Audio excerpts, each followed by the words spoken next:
Hello everyone and welcome back to the Skyrim audio adventure. Now brace yourselves because I'm about to do something, or rather say something that I have never said before in my life, and I'm going to tell you to like, comment, and subscribe. Because I've been floating around 875 subscriptions for a while now. I get a couple, I lose a couple, and I just never seem to be getting close to that 1,000 mark, and once I get to 1,000, I get monetization, and I think that's supposed to be a good thing.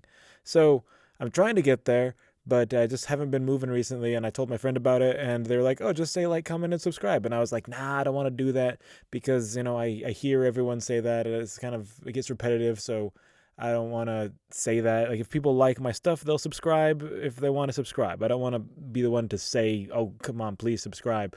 But she was like, no, it's an algorithm thing. If you say it at the beginning or the end of the video, then the algorithm will actually push the video more. And I was like, say less. All right, so here we go. Like, comment, and subscribe. Pretty please. And Patreon shoutouts now. I have 2 new patrons this month, Adam Reynolds and Matt Marlin. Great to have you. Thank you so much for supporting the show. And without further ado, let's get into Chapter 6 of Book 2 of the Skyrim audio adventure, Crossing Claws.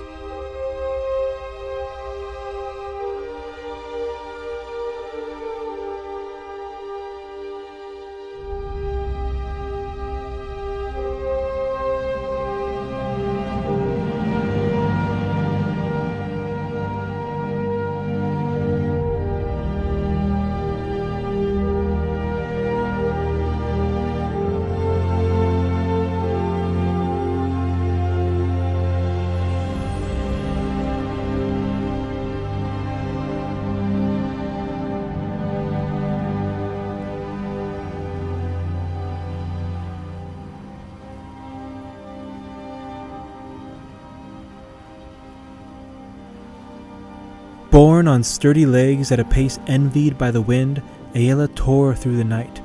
Grass barely had time to register her weight, and air hardly had time to get out of her way. In spite of this, and to her great frustration, she had been losing ground since she and her quarry had left Sheerstep. That flickering shade had taunted her for a time just at the edges of her senses, but as of a minute ago, she was alone.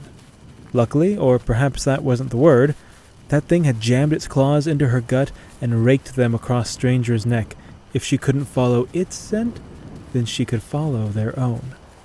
As she shifted gradually from chasing to tracking, a clear direction emerged from the fiend's flight, south by east, toward the river and Eastmarch. A Stormcloak vampire? She thought for a moment, then mentally slapped herself. Aela was thrumming with a mix of frustration and anticipation. So often were her opponents made of glass, so often had she been forced to coddle them during sparring, so often had she torn through them like wet parchment on the battlefield. This foe, on the other hand, could match her blow for blow. She hadn't felt the thrill of going all out in so long. Even with the sucking wounds in her side, she longed for nothing more than to cross claws with the vampire again. The flip side of this bucking of convention was the needling sense that she should have won by now. Never had she been tested like this, only one opponent even compared. Over a crest she came, and a gust of wind stood her tall. She did not breathe so much as the night air flowed through her every pore. The familiar sense of blood had faded away, replaced again by that directionless void mingled with the high prairie. Her brows furrowed. Was this a spell, or perhaps a consequence of the vampire's nature? She closed her eyes, tuning into her other senses. The fiend wasn't here. It wasn't hiding behind some illusion like before. That devil, for all its cackling bravado, had been hurt back in Sheerstep. It wouldn't turn around and attack now, not unless it wanted another hole in its head. When she opened her eyes, the terrible answer came to her all at once. Far and away, through the gloom of night, twinkling lights snapped and drifted like fireflies. Their origin was made clear by the shape of this earthly constellation. Those were torches, held by patrolling guards. The guards of Valtheim Towers, guards whose blood was rich and vital as their hard lives demanded. She could feel her boots growing warm with friction as they kicked divots into the ground. She sprung away, no thought for her injuries, no concept of fatigue. She had no time for any of it, especially when the first of the distant lights blinked out.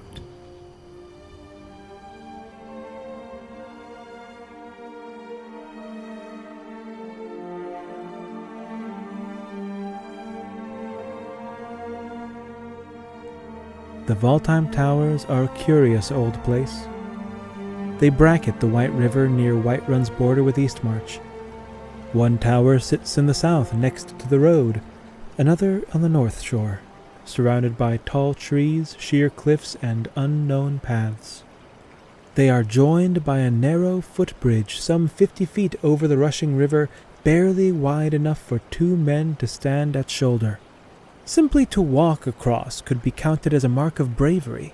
It was featureless but for an odd divot just above the central pillar. Around this divot was a simple roof supported by 4 beams of stone, a place where one might pause on their treacherous patrol and lean on the rock watching the river below, sheltered at least somewhat from sun, rain, and snow. Beyond, the water tumbled into the neighboring hold, the ever-impressive Falls of Merimir. The bridge and the towers themselves are fitted with proud stonework of Nordic or perhaps even Atmoran origin. There is speculation that these towers and the bridge used to be part of some larger border wall, or even gate during the Atmorans' war with the now extinct snow elves.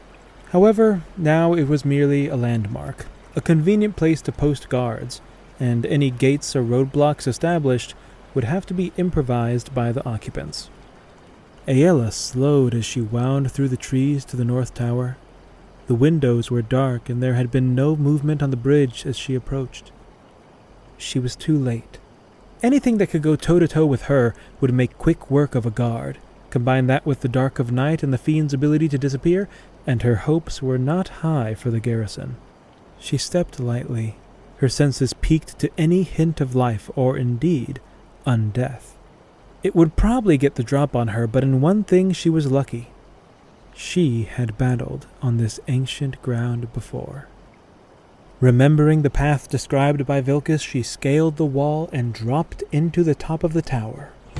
Stillness all around, wood below her boots and stone at her back. She stood on scaffolding, not ancient stonework. This was a kind of crow's nest improvised by some industrious resident ages ago. It was even fitted with a bed and shelves, so someone might stay up here long term, or, more likely, get a little alone time. She recalled finding a meat pie up here before. Now it was empty and quiet. She smelled blood and looked down to the latch that led to this high-rise. Gray-tipped fingers protruded from the opening. They were jammed in, propping the latch open a crack.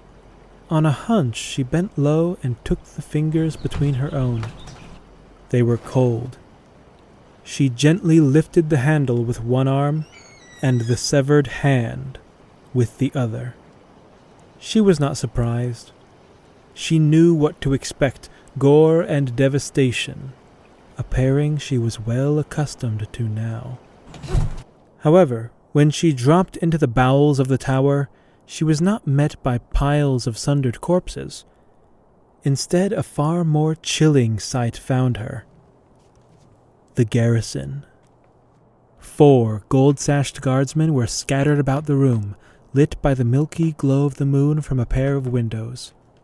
Some sat, some stood, but all their heads were down, resting on their collars. There was no movement save the rising and falling of their chests. A handsome, dark-haired man was standing with his shoulder to her. His head was damp, hair matted by the helmet. His arms looked strong, and she could see the mail of his cuirass peeking out around the shoulder. His stubbled chin seemed askew, His lips parted slightly to accommodate the thin rasping of his breath. She stepped slowly around him as if examining a delicate sculpture. Then, suspicion chewing at her mind, she reached out and prodded the guard. His head immediately snapped up, as did all the others in the room. His eyes locked onto her, and she felt her world shrink.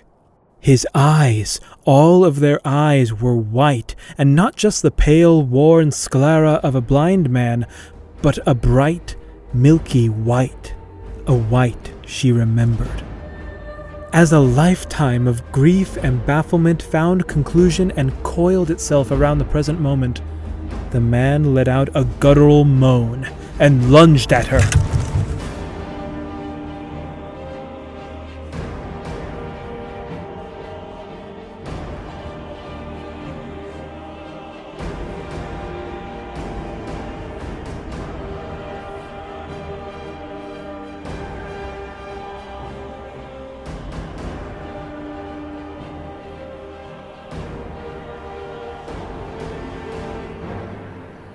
Aelerine was late.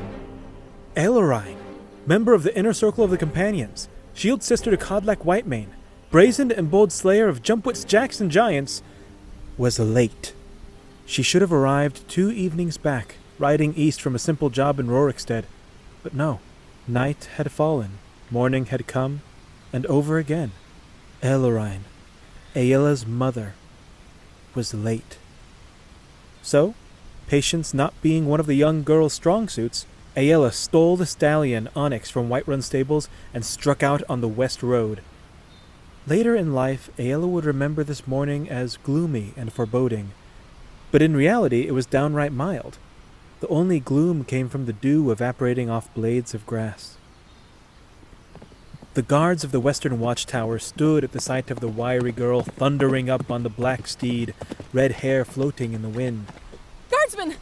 She cried out as the horse slowed to a stop. I seek Aelerine of the Companions. Has she come this way? The first, a broad man with a black mustache, gave her a sour look. Why? Who are you to ask after her? The second, a man with long brown hair and a stubble beard, thumped his partner on the back. Because a hawker you are. That's Aelerine's whelp daughter. Ignoring this, Aela persisted. She should have come this way some 2 nights ago. Please, have you seen her? The long-haired guard shook his head. We haven't, and mind you, we would have made note of it. The pit that had been sinking in Aela's stomach somehow crashed through the floor, and panic began to clutch at her voice. Send out the alarm then! She's missing! The mustachioed man scoffed. She is in the circle of the companions. She can take care of herself. The other nodded. That's right. You should hurry home, child, and return that beast before you hurt yourself. I know how to ride. I know she's strong, and I know when I should worry. That's as maybe. What's sure is that horse doesn't belong to you. Even someone with your connections can't just... Aela, like many adolescents, knew a lost cause when she saw one. The guard's words were cut off by the rush of wind as she took off again, riding west. One moment the guard stood, thumbs hooked into his belt, weight on one hip, regarding her in that condescending way of adults. Next, he was a cloud of dust behind her. Perhaps one of them had made a grab for the reins. Perhaps they had simply stood there dumbfounded. It was a small thing, a detail ripe to be forgotten. It was all behind her now. A group of Dunmer trudging west had never heard of Aelerine of the Companions, and didn't know the woman by Aela's description. The same went for the Redgaurd woman in the white scarf riding east. All of their faces escape her now, their voices and words, their camaraderie and solitude. The vestiges of purpose that she would so easily dissect today, lost to the haze of the extraneous.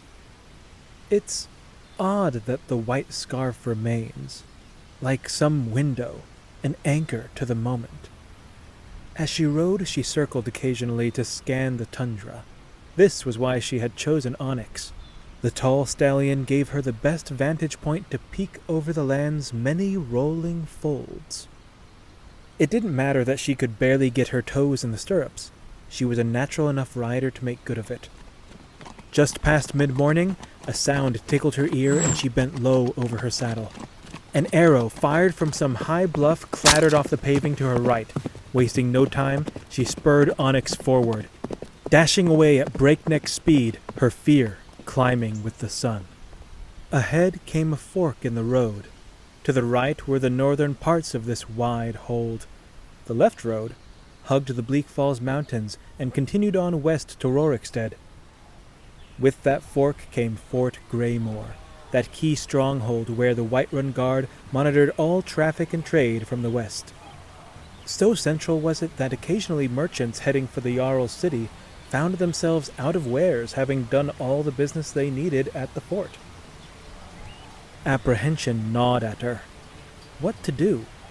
Should she ask these guards, or would they dismiss her like those at the watchtower? This hold was too big, far too big, and she suddenly felt very, very small. She needed more eyes. A compromise was reached. She informed the guard that Aelerine of the Companions was missing, and bid they inform Jorvaskr at once if they knew anything. By framing it this way, she didn't need to stick around for the inevitable follow-up questions. Had the guards known anything, they would have said so. Alas, they only seemed confused, and she was on the open road again. The day grew long and the sun flew high. The young girl's hips grew sore from the ride. The width of Onyx meant that her legs were locked in a very precarious position. It was the worst flexibility training she'd ever been put through. But even when her toes went numb, she simply accepted it and rode on. She had a lot of time on that stallion, long enough for her mouth to go dry, her steed to grow impatient, and for doubt to creep into her mind. What if this had all been an overreaction? At one point she bent low over the parched horse and rested her head on his neck. She remembers the fiery tingles that shot through her legs as she did, and she remembers the view of the tundra beside the road, the ruddy shade of the buckwheat, the small flowers of a plant called paintbrush, and the warm glow that told her dusk was fast approaching. When she rose her head, her doubt left her. Smoke was on the horizon. She spurred Onyx onward, but her legs didn't budge. The flesh was buzzing from neglect, and she had no choice but to be carried forward at that crushingly steady pace, her gorge rising with panic at each passing minute. Nestled in the roots of the mountains between Greymore and Rorikstead, there was a small farming town called Barleydark. A dark elf had struck it rich there with a particularly delicate and bright variant of barley. He had become the go-to for the local Nord brewers, and with the province's taste for mead only rivaled by its love for ale, a town was born. A town known for its festivals, inclusivity, and industrious youth. The only thing the young huntress saw, as she rode slowly into the settlement that day, was madness. The previous night had been dry, as every step leading up to the town had attested to. However, when Onyx grunted loudly, Aela looked down to see he'd stepped into a puddle of deep red mud. Cabins and houses were sundered, wood, thatch, and mud brick indiscriminately littered across what was hardly recognizable as a street. Fires still smoldered from seemingly every homestead. The smoke carried with it a sweet, meaty smell that Aela had never smelled before, but would never forget. As she moved deeper, she saw that what she had at first taken for a burnt post was actually a blackened corpse. It was missing everything below the waist. Onyx shuffled uncomfortably as Aela started to see more macabre omens, innards strung like streamers or flat patches of grass becoming the hair of prone forms. She felt like she couldn't breathe. This was too much. The dead called to her. A library of tomes turned to their last page, each asking for their own resolution, asking her to contextualize, to eulogize, to say or do something that would bring them to their peace. But she had nothing to give. She had nothing to say. Prayers and wishes, songs and sorrows, all caught in her throat, choked by the stench of death. One vestigial part of her carried forward in its task. A shard of her rational mind began to count. A barrel tipped over suddenly, and ale spilled onto the street along with a soaked Nord man. His brown hair resembled a haystack after rain, save for the braid laying down his right cheek. He smelled overwhelmingly of alcohol and urine. As he scrambled to his feet, she saw that his left leg had been badly broken. He hobbled towards her, foot flopping and folding at the shin whenever he put weight on it. His voice was raspy with fatigue, cracked with terror, and slurred with alcohol. Help me, child! You must help me! We must flee while we can, for the love of Talos! His fear brought her back to her task. What happened here? Blast, what does it look like? The man wailed, clutching at the horse's reins. Oblivion has fallen upon us! Aela visibly recoiled at his stench. What do you mean? A monster! A demon! We must flee! Please, I cannot run! Where's Aelerine? She's a companion. She could fight the monster. Nothing can fight this. All who look upon it know but a single breath more. I only know its flesh because I could hear it looking for me. Are there any others? Survivors like you? Some fled west. The man shook his head, growing angry. Who are you to ask such things? A child comes like a miracle from the divines. Now she tarries, as though she might hold the answers for the dead. You sit astride my only hope. I beg of you, we must go! No! I need to find Aelerine. Are you sure you haven't seen her? If you won't, then I will! A strong hand grabbed her arm, and before she knew it, Aela was ripped out of the saddle. Mud and soot blackened her face instantly, and she writhed at both the pain of the fall and the uncanny sensation of blood returning to her legs. The crippled man awkwardly hoisted himself onto the stallion and took up the reins. If you're so eager to find your doom, you'll find it at the High House. Aela glared up at him, mouth working around her shock and pain, but no words coming out. The man had brown eyes, bloodshot, puffy as though the sights he'd seen had made to pluck them from his head. I'm sorry. He swallowed hard as Onyx turned east. I'm sorry, he called again over the thundering of hooves. It was a surreal thing to sit amid this hellish place, doing something so mundane as waiting for her legs to remember themselves. The falling sun lit up the mountain roots above her. Her gaze traced them down to the first and highest house of Barleydark. A hillside manor roofed with dark tiles, a distinct sight in the tundra town. The young Aela sniffled as she sat. In the smoke, after a long, dry ride, there were no tears left to fall. After a matter of minutes, she stood, checked her bow and blades, and started walking through the town. She knew her mother. Even if she was hewn beyond recognition, Aela would know it was her. It was a grisly task as she moved steadily through the corpse of Barleydark, checking each face, checking garb and shape. At one point she nearly broke down over finding a hand that looked eerily familiar. She was a shaking breath away from despair before she felt the smoothness of the palm. Aelerine had calluses. Much of what she saw on that long walk would have served to haunt her dreams till her dying day. They would have been as swords and arrows in the maddening hands of Vermina, did she not give up her dreams along with her sleep shortly thereafter. Doom approached, or so it felt as the manor loomed larger and larger in her view. The sun kissed the distant peaks when she stood before that desolate doorway. Her shadow was long as she stepped inside. Hello? She called into the shade. Shapes like terrors moved before her, but with time, Her eyes tamed them and turned them to furniture. She relaxed. This was not unlike the homes of the Wind District. Strong wood, high rafters, pillars, and a central fire pit.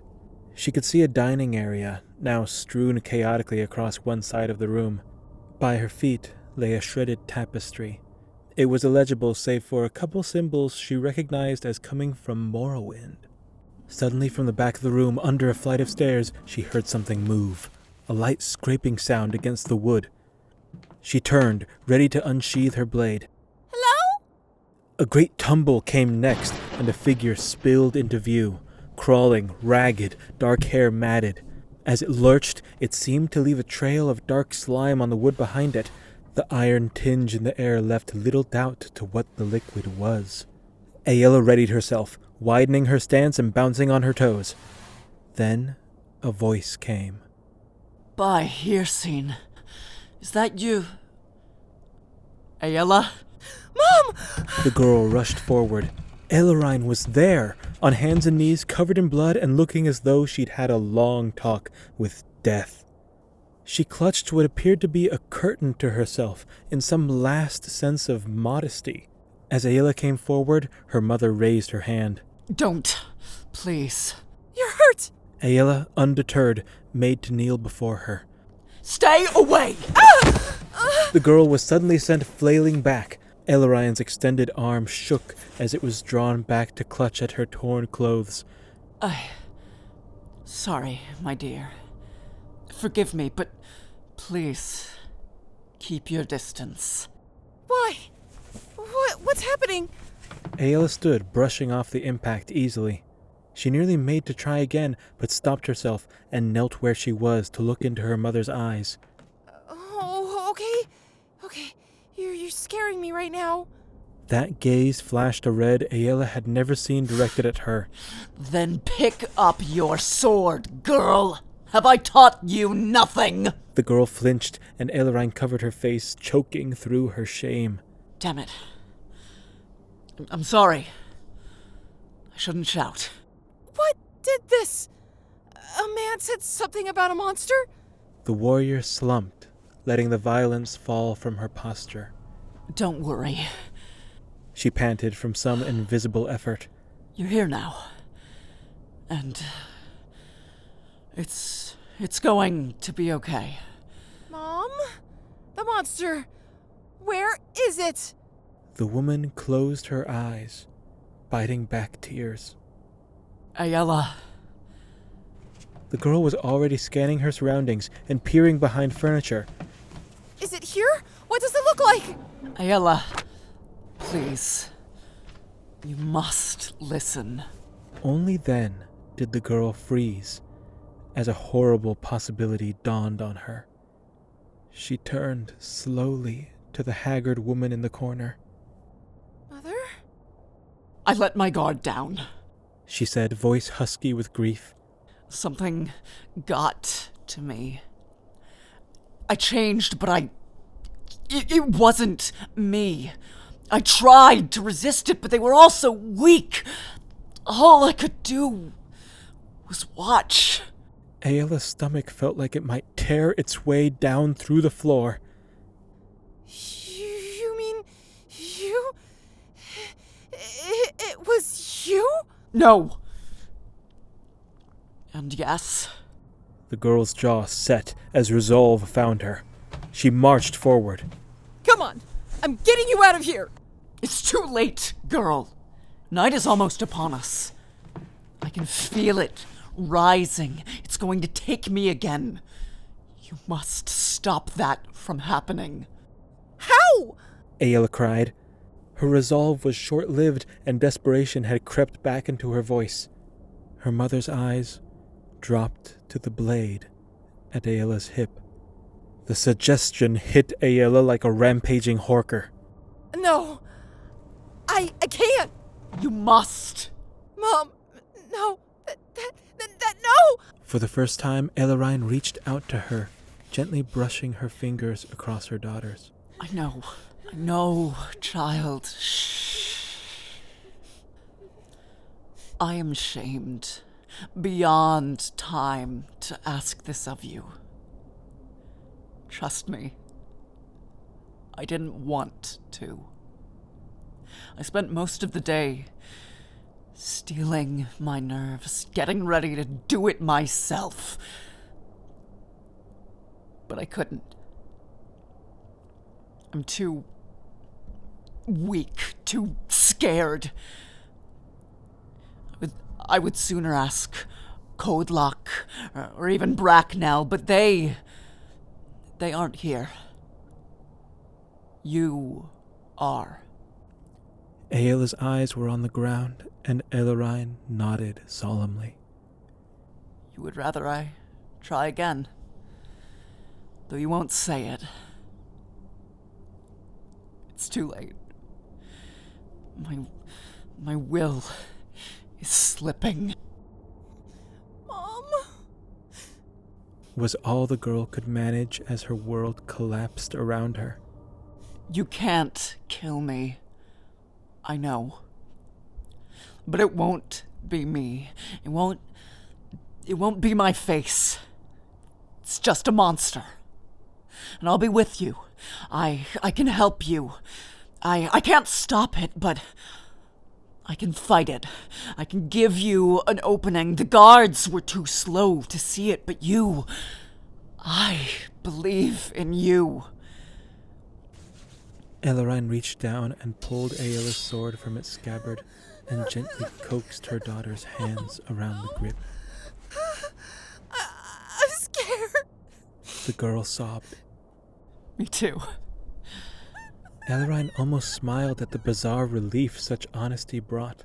I'm sorry I won't see you pass your trial. I'm sorry I won't be there when Hircine first calls to you. Codelock will show you the way and guide you through the change. Look to him. And to Brack, they will not lead you astray. Mom! I love you. I love you too! Only then did Aela's eyes raise to her mother's. She started at what she saw. The woman's eyes had gone totally white, more marble than a blind man's. They bulged as if reaching from her head. She smiled a smile that would live forever in the girl's mind. So warm that even the terror of death could not cool it. Perhaps it was resolve. Perhaps it was fear. But the girl's grip on her sword became firm and strong. Oh, Aela, my strong, beautiful, precious girl. Remember, you will see me again. I'll be waiting in the hunting grounds. The grin faltered as something in the woman's body convulsed sickly. Aela. That was the last word spoken by Aelerine of the Companions. With her daughter's name on her lips, she began to change. Aela had seen her mother's beast form. This was not that well-practiced transition. Her neck was snapped to the side as bulging pockets of muscle and flesh erupted from her back and shoulders. Her arms elongated into mad, twisted hooks. Half-formed wings reached out of her back as her skin turned dark. There was no thick brown fur, only dark gray leather, stretching and straining against the unwilling contortions. The face was split down the center into some gasping, sucking maw. Those horrible white eyes bulged further and filled with viscous crimson. The ears rose higher and wider than ever before. Tinges of red covered the edges of the abomination, veins and flesh hard as stone. It was not a werewolf. It was not anything. It was an unholy mix, a being caught in dreadful flux, a confluence of two bloods that should never have met. However, to the girl with the sword, it was merely a monster. The kind of aberration she'd been training all her life to fight. And fight she would. And triumph she would. And remember, she would. I am sorry, but this is an old story. One that is never told, not even here, but always lives. Even on the good days, even when sleep was gone and time had scabbed it over like a wound, even when there was flesh to indulge in, tasks to get lost in, and laughter and love and joy to be had, the story is old. The girl is grown. And yet, a piece of her remains in that dark house abandoned by even the sun. And there is nothing you can do to help her.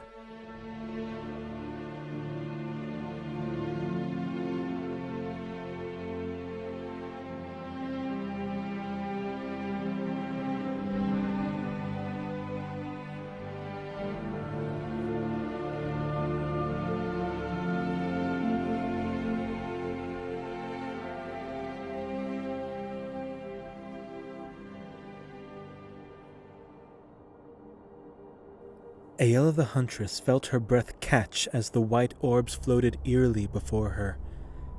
Then, as if a bolt of lightning, her instincts lit up. Danger was inbound. Though her mind was muddled, her body had been honed to a razor's edge. She used the lunging man's momentum to lever him into the wall. As he fell to the floor, she spun, delivering a piercing kick to the gut of the next guard, sending him crashing into the two at his back. In less than a second, all 4 guards were on the floor, their pale eyes rolling. Aela reached down for her dagger, but thought better of it. An image was forming in her mind, an image of an affliction, imposed, not contracted, one that caused madness, violence, and in the case of a lycanthrope, grotesque annihilation. Just as she decided on keeping the fight bloodless, they all began to rise, seemingly unaffected by blows that would have crumpled mere men. Growling at the inconvenience, she cast her eyes about the room for anything that could help immobilize them. A rug, a candle post, a table, and chairs. Gods! She'd give her bow for a rope right now. Alas, there was no rope, nor cord, nor chain, nor manacle, nor indeed time. Knocking heads it was. Saying a silent prayer that their headaches be mild, she darted forward. An axe met her and she had to spin away. By the guards' vacant expressions, she wouldn't have thought them aware enough to reach for weapons, but now steel edges gleamed at her in the moonlit room. Shit! She hissed and dove in once more. The first she ducked, sending him back with a knee to the chest. The second she caught and flipped cruelly onto the floor. The third was the dark-haired man from before. He flung himself over her back, dagger stabbing madly at her neck and eyes. She caught his arm easily and wrenched the blade free, emphatically snapping his wrist in the process. Turning in his grip, she lifted his legs out from under him and drove his head into the floor. The last weapon to come at her was, funnily enough, a chair. The wiry Imperial wielding it brought stranger to mind in both looks and tactics. She intercepted him before the chair could even be swung and served him a swinging right hand strong enough to knock the leaves from an alder.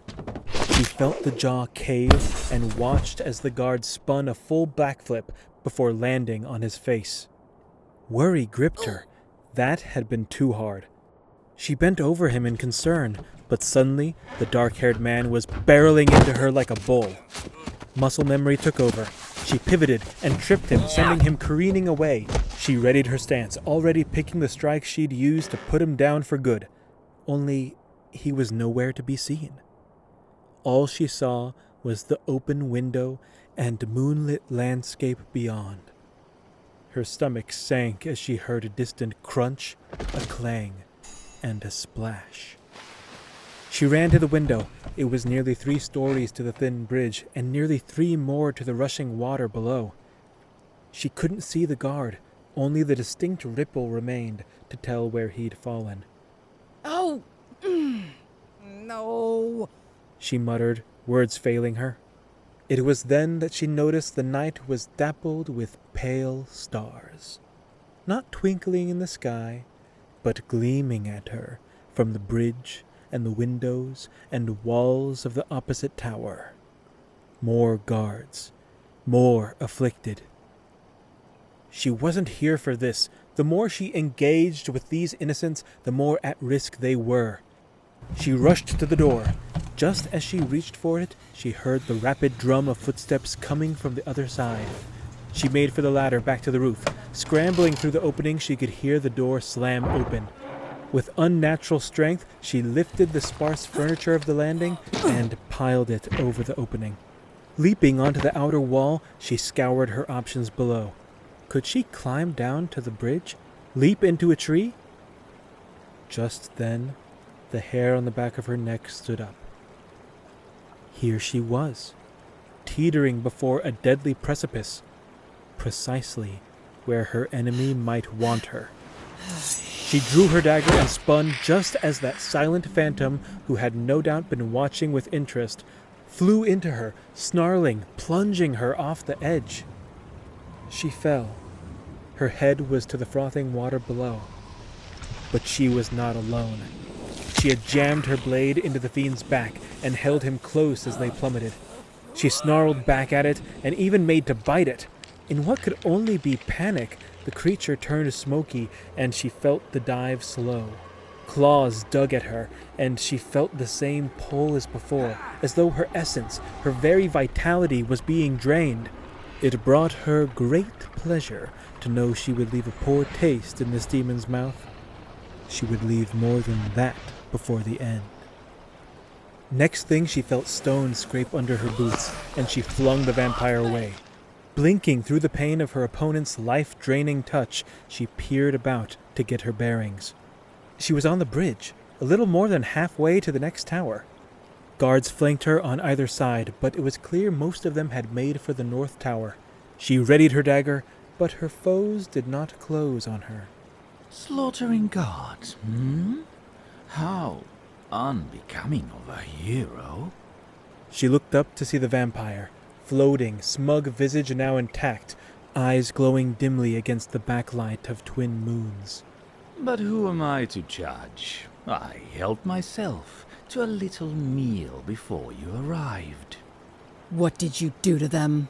I gave their weak minds something worthy of their allegiance, and with a little liquid persuasion, they were all too willing to help put you down.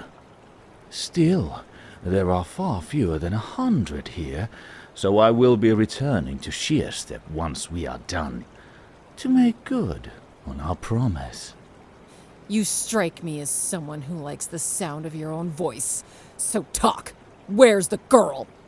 I haven't a clue. Oh, see, now you've made a mistake. Have I? You've managed to convince me that you know which girl I'm talking about. Aela's voice grew deep, and saliva began to drip from her mouth. Big mistake, she said around a wolfish, razor-toothed grin. The vampire's smugness cracked as he puzzled this out. It matters not. You die here, not only defeated, but disgraced. His hands wove together, and suddenly the guards rushed forward. Only they didn't look like the gold-sashed soldiers of the Jarl. They looked like the vampire. With some magical trickery, he had plastered his image on each and every subjugated, slack-faced guard. Now 12 vampires closed in on her.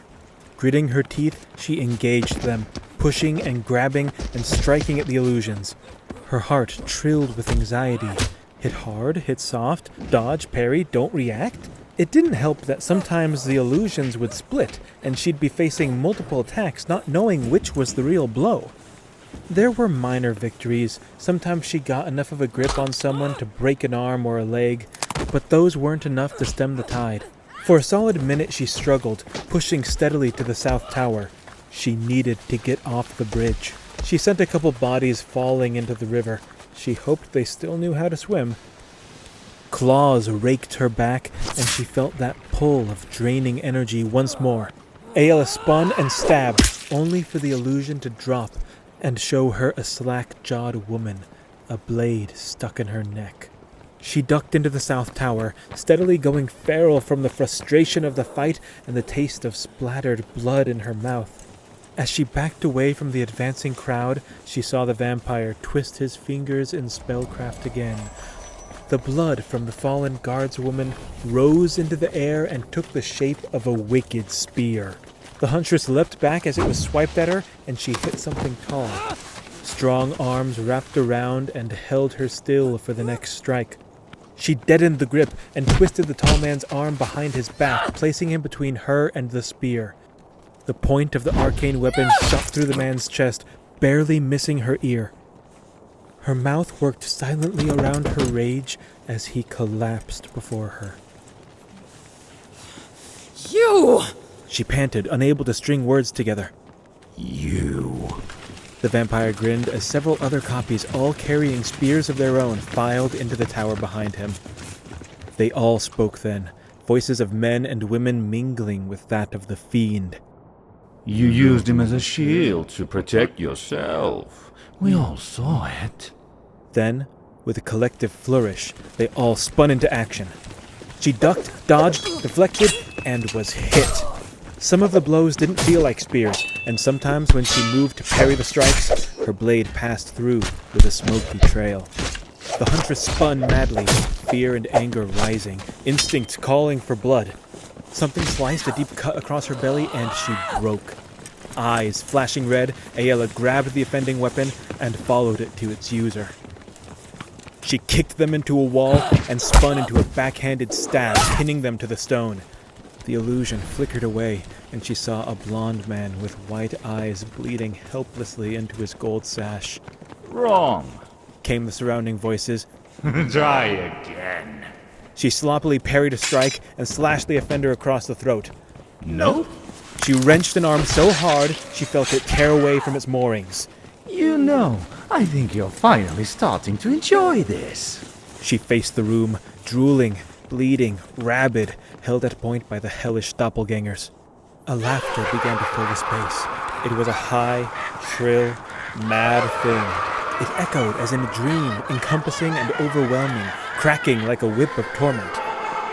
Suddenly, an arrow came streaking by her ear and buried itself in the side of one of the vampiric images.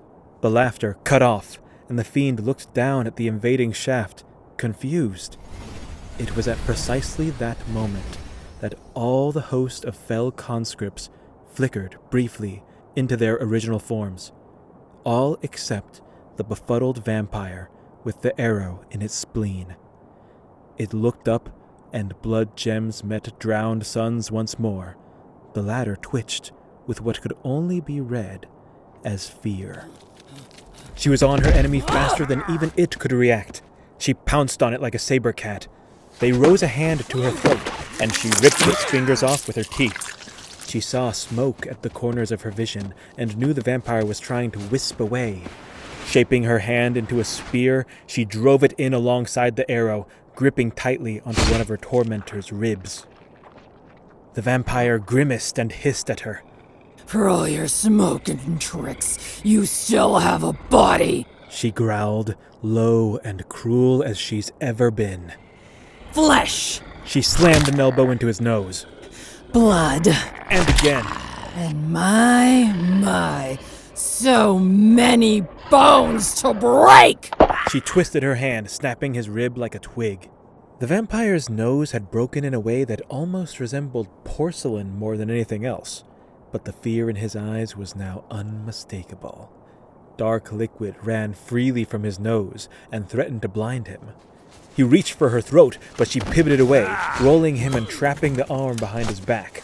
She brought her dagger around and used it to lever the arm. In one motion, she broke his elbow and cut clean through it. Hands grabbed her and pulled her off the vampire. She whirled on them, beating the enthralled horde back with the vampire's severed arm. When the vampire fought to his feet, leaning heavily on the wall and grasping for where his arm had been, she cracked him across the face with it, knocking him down again.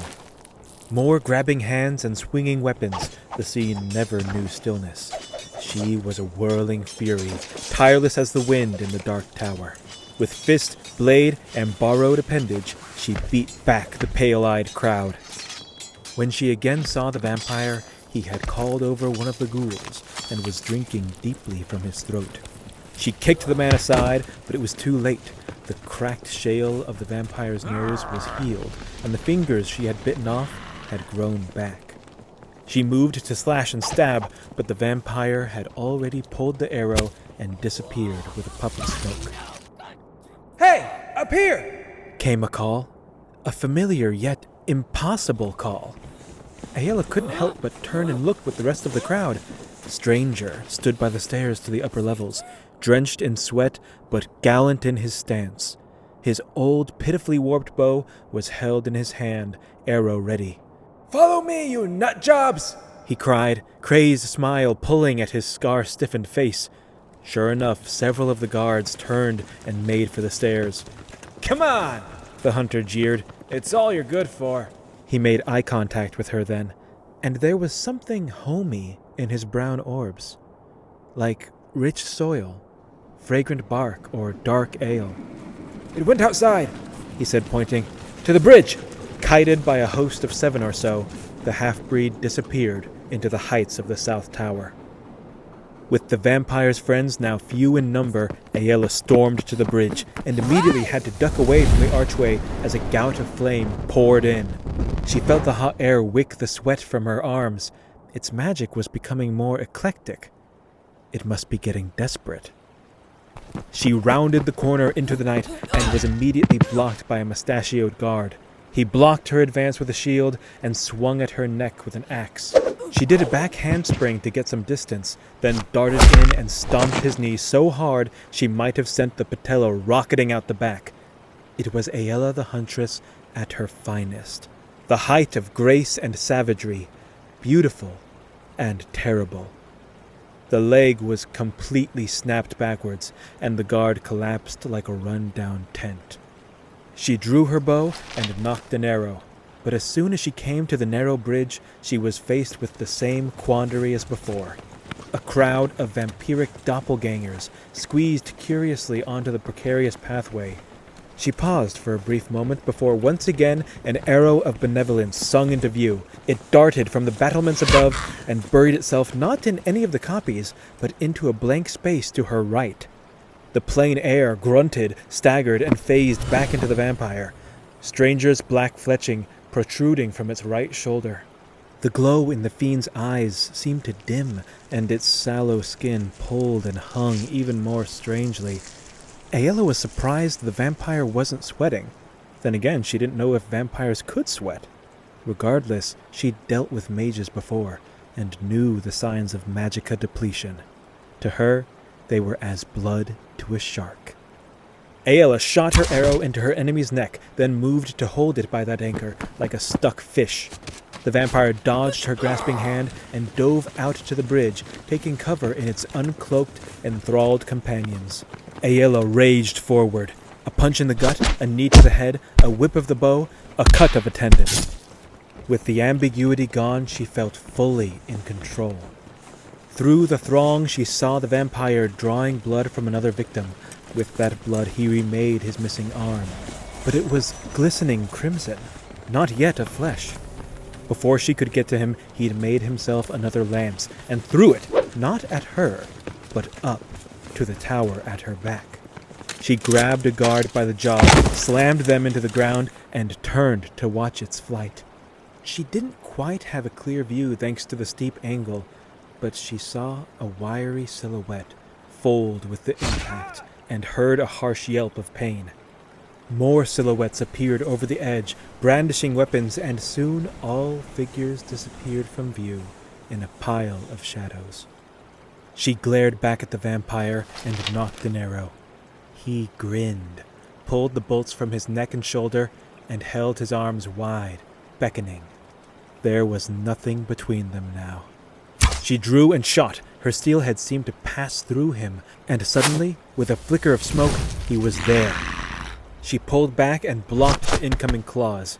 She kicked at his legs, but they too seemed of mist in that moment. She dropped her bow and readied claws of her own. They tore into each other like a pair of feral beasts. Blood and ichor flew as if a fountain. It was reckless. It was wonderful.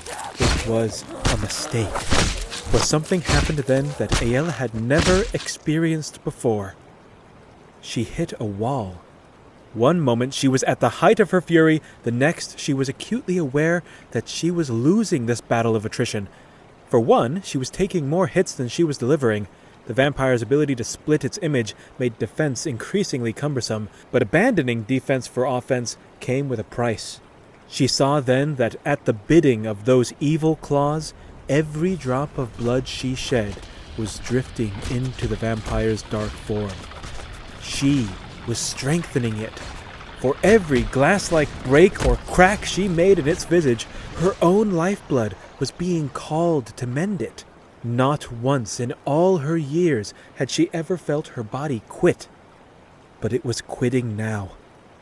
She was growing slower. She had been able to match its speed back in sheer step, but that was before the long chase and the careful battle with the guards. The beast blood gnawed at her. Call upon that power, and it would overwhelm this adversary. She too might replenish her strength. Her fangs sharpened at the thought of all the crippled and helpless soldiers at her back, seasoned with mead and fat with rations. There, in their meat, she would find her second wind. Suddenly, a face flashed before her eyes. Stranger, quailing before her in Bracknell's treehouse. She reached up to her foe's neck. If she could end this quick, she might yet prevail. Anticipating this, the fiend flitted away into nothing. Aela's feet slipped, and she staggered forward, to the odd shelter carved in stone. Her knees protested as her boots slid across the worn rock. Fighting to regain her balance, she turned about to see she was surrounded by floating fiends. At least 10 copies of the vampire, all with that same infuriating smile. All at once, they rushed towards her. She had poor footing and no time. She could only brace for the impact. A wicked strike crashed into her left ear, and as she fell, there was no stone to catch her.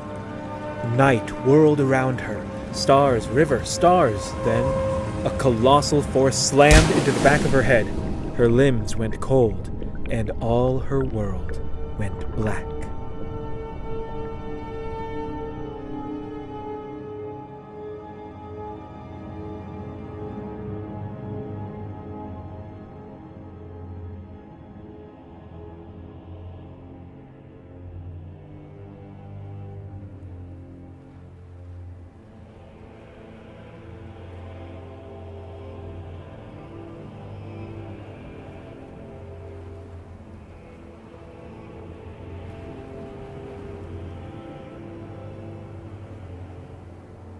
The hunter found that riding the horse was surprisingly easier on his own.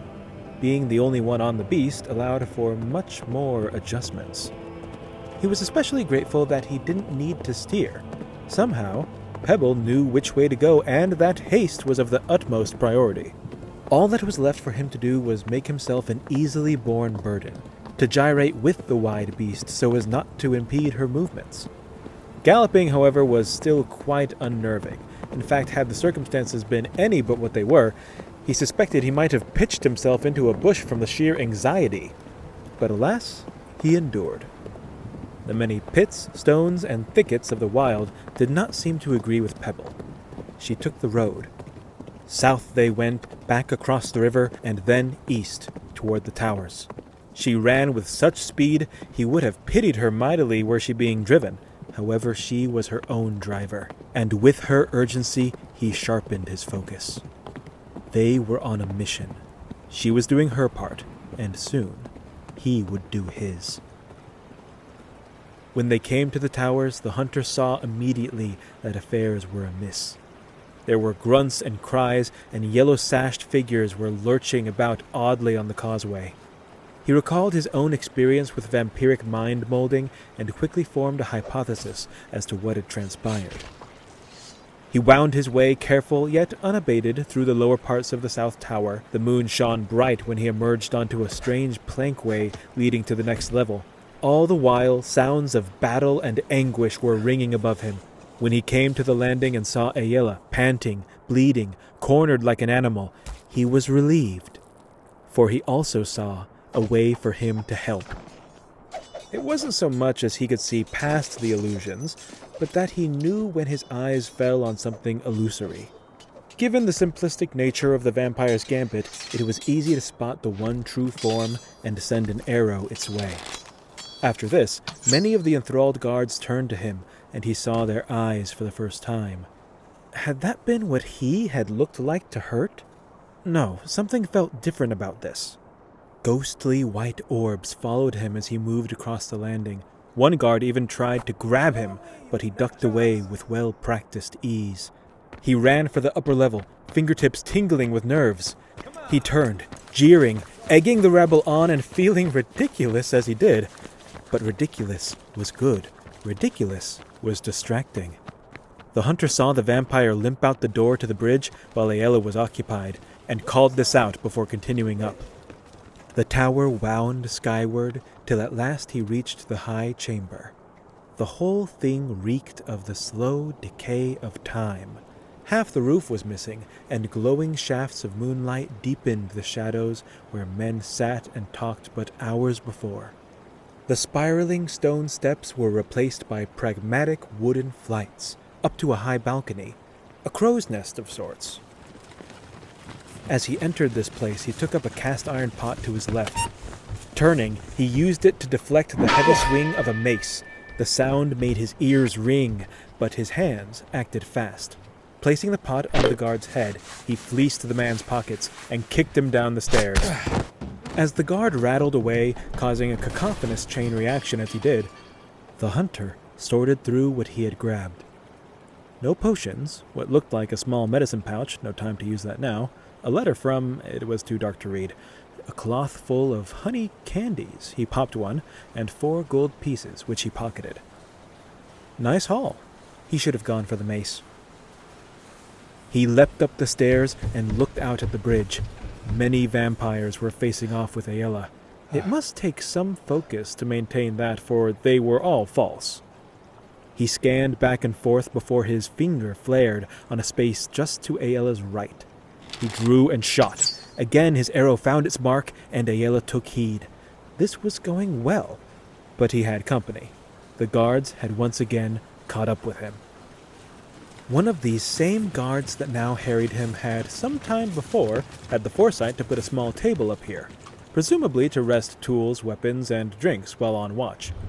Now the hunter flipped that table and used it to start pushing back against the throng. They were bottlenecked on the narrow stairs to his position, and with this improvised shield, he could keep it that way. He counted himself extremely lucky that none of them seemed interested in archery. Even the brown-haired woman with a bow on her back was dumbly brandishing a dagger at him. It was extremely odd the more he thought about it. If only there were time to ponder. Some sneaky blade nicked his forearm and brought him harshly back to the moment. There was a railing to his left that dropped back to the lower flights. It would be a harsh dive, but it was an option. More likely than him besting all these guards at the very least. To his back was the bridge, and the violent symphony of Aela and the vampire. His boot slipped, and he redoubled his efforts, dropping for leverage against the pressing crowd. Suddenly fire shot through his side, and he dropped to one knee with a startled cry. He never quite knew what hit him, but the sensation was familiar. A glancing blow with deadly potential.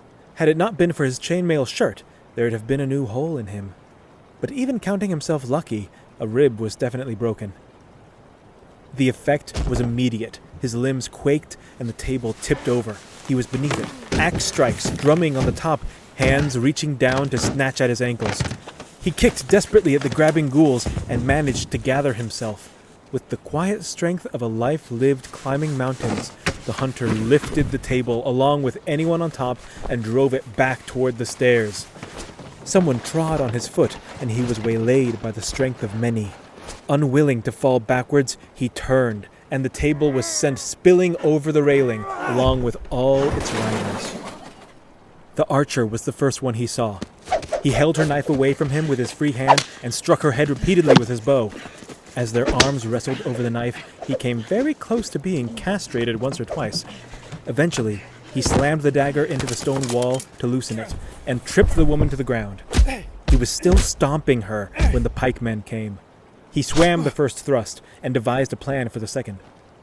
When it came, he caught it in his bow, threading the strike between the wing and string, and running the weapon down the shaft. Now, the natural thing for the pikeman to do then would be to swing his polearm so the pole would knock the hunter over the edge. Tough for him that by the time he did this, the bowstring was already wrapped tightly around his neck, and as a wise man once said, "Where goes your neck, better go the rest of you." The hunter effectively suplexed the guard and himself over the railing.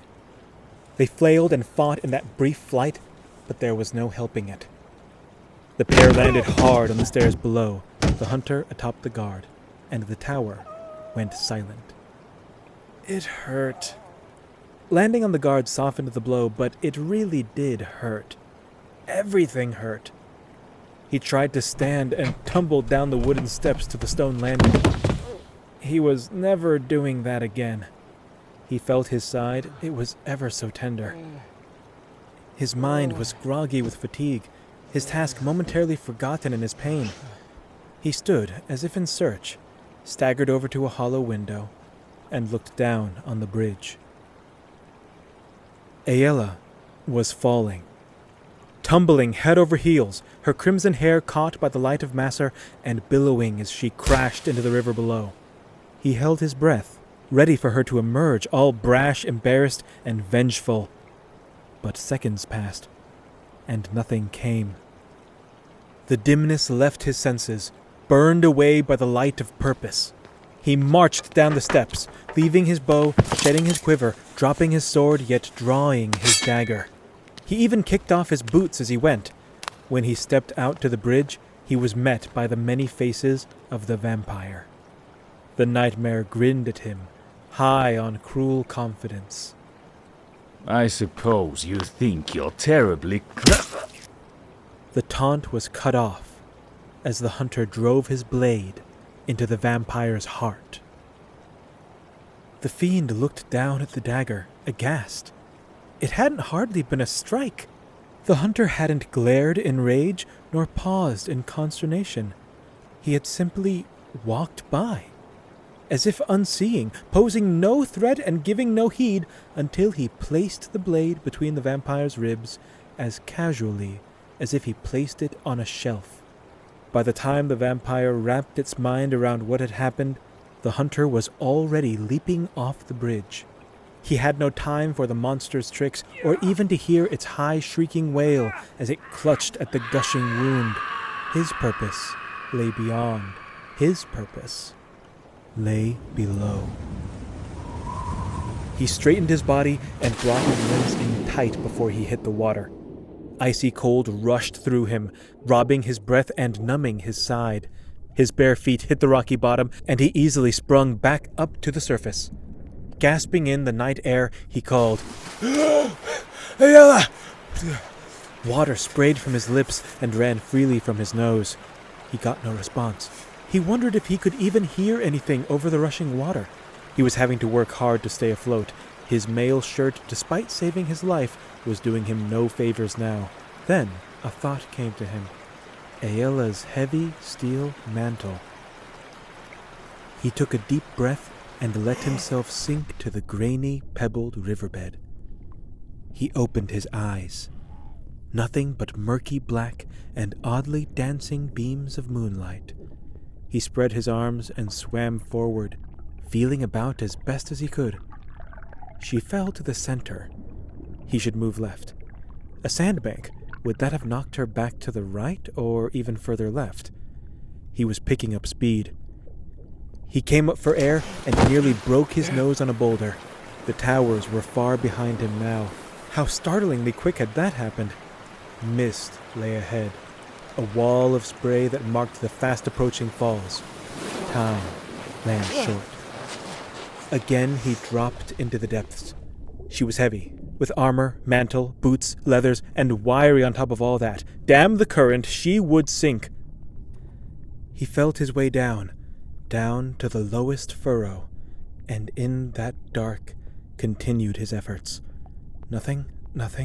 A rock, a waterweed, then another rock? No, it had give when touched. Cold skin? He clung tightly to the shape and felt it come along with him, tumbling across the bottom.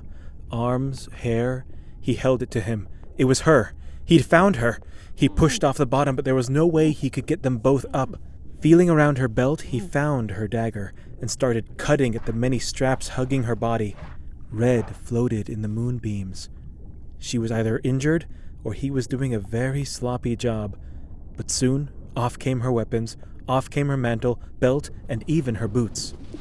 They broke the surface, and all he could hear was the roar of the falls. Her auburn hair was in his face, but he needn't look for the shore, merely swim right from the pull of the water. He fought against the current, trying desperately to keep Aela's head up. He struck and kicked and hauled as his lungs were burning. How cruel he had been to them, getting a broken rib and now swimming? If they quit on him now, he might have forgiven them. But till then, he continued to push. He saw grass then, tufted tops tousled by the wind of the falls, dancing in the moonlight.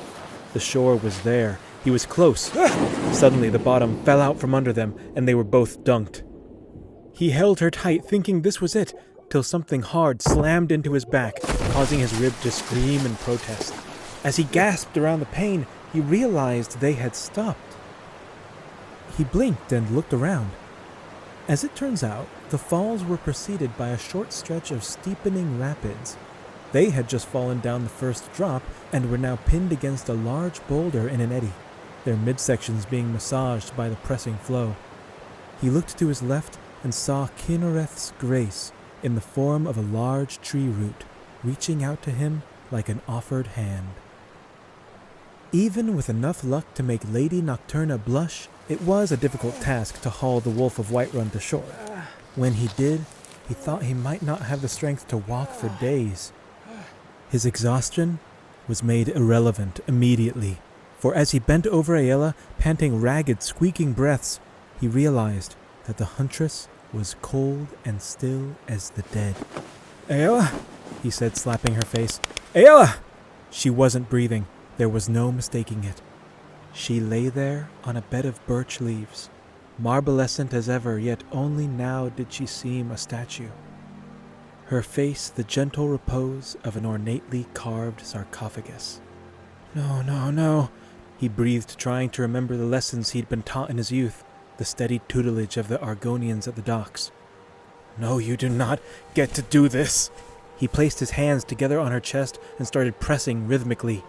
"You do not get to drag me all the way out here and then leave me like this with a bunch of loony fucking guards!" The night around him breathed with music. The song of the falls of Marimir, the birds of Eastmarch, the winds of Whiterun, the rhythm of fists on hollow chest, and the falling of tears.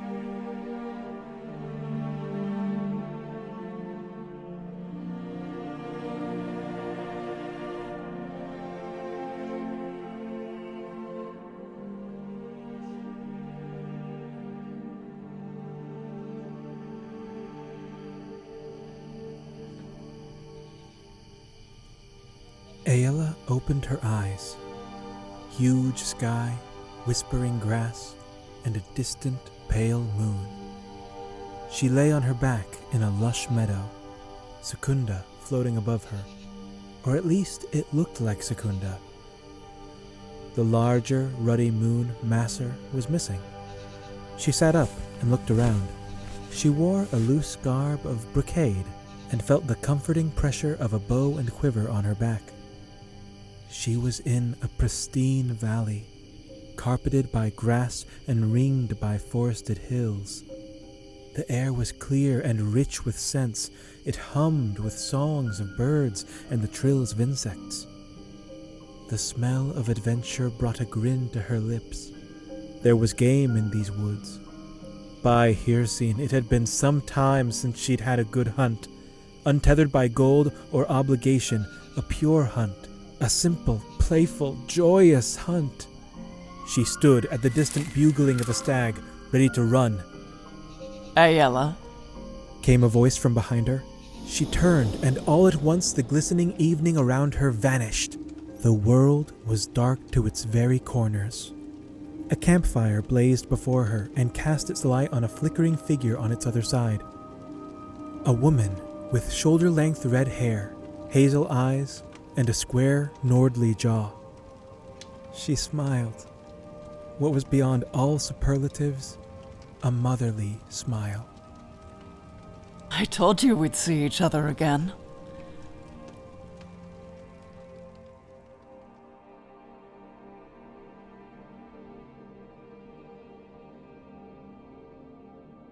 Thank you for listening to this episode of the Skyrim audio adventure. Oh, fight scenes. They're so fun to write and such a headache to produce. I ain't got much to say, just rolling right on into the next one. Aela the Huntress was played by Kat Loveland. Aelerine was played by Ryle McLean. The Vampire was played by Juho Seppa. And just because I guess this is what I'm doing, because I've gone over to the dark side, like, comment, and subscribe. Pretty please with sugar on top. Or as the dark side should say, do it. And once again, thanks for listening.